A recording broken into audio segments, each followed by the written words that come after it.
राजा विक्रमादित्य अपने कंधे पर बेताल को लादने की कई कोशिश कर चुके थे, लेकिन हर बार बेताल कोई कहानी सुनाता और राजा विक्रमादित्य से हाथों से बच निकलता।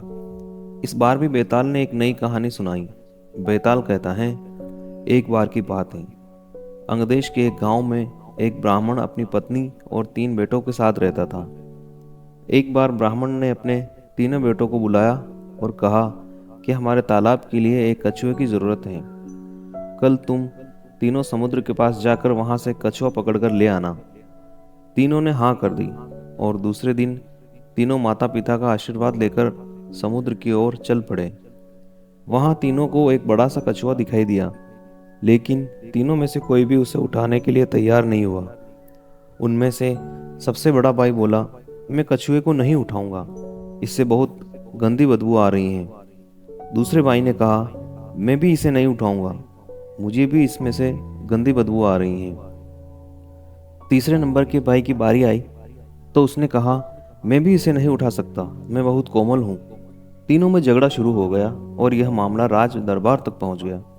राजा ने कहा, इस प्रकार का मामला मेरी जिंदगी में पहली बार आया है, इसका न्याय मैं कल सुबह करूंगा। आज आप हमारे यहाँ मेहमान हैं, इसलिए भोजन और आराम यहीं पर कीजिए। यह बोलकर राजा ने तीनों को भोजन के लिए निमंत्रण दिया। सभी बड़े चाव से खाना खा रहे थे, लेकिन सबसे बड़े भाई ने नहीं खाया। राजा ने जब उससे पूछा तो उसने कहा, चावल में से शमशान में जले हुए मुर्दे की बदबू आ रही है। राजा ने इस बात का पता किया तो मालूम हुआ कि चावल किसी शमशान के पास के खेत से लाए गए हैं। यह देखकर राजा बहुत खुश हुआ। सभी लोग खाना खाकर शाम को संगीत सुनने के लिए बैठ गए। तब दूसरे नंबर के भाई ने राजा से कहा कि वो मृदंग बजाना चाहता है। राजा की आज्ञा से वो गायिका के पास जाकर जैसे ही बैठा तो तुरंत खड़ा होकर बैठ गया। राजा ने खड़े होने का कारण पूछा तो दूसरे नंबर के भाई ने कहा, गायिका से बकरी के दूध की बदबू आ रही है और वो मुझे पसंद नहीं।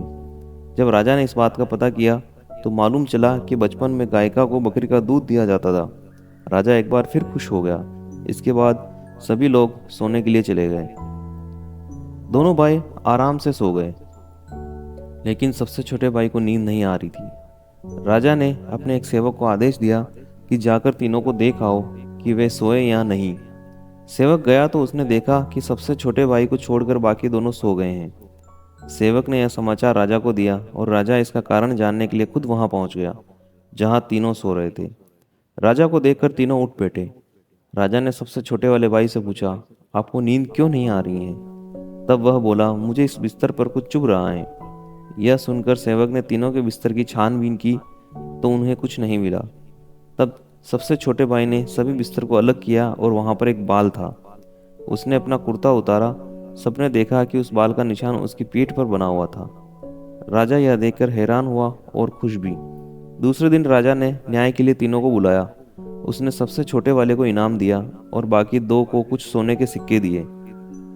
राजा ने कहा, आप तीनों में अलग अलग खूबी हैं और मैं आप तीनों से बहुत खुश हूँ। मैं अपने सैनिकों को भेजकर कछुआ आपके घर भिजवा दूंगा। इतना कहकर बेताल ने विक्रम से पूछा, बताओ तीनों भाइयों में से सबसे अधिक सुकुमार कौन था?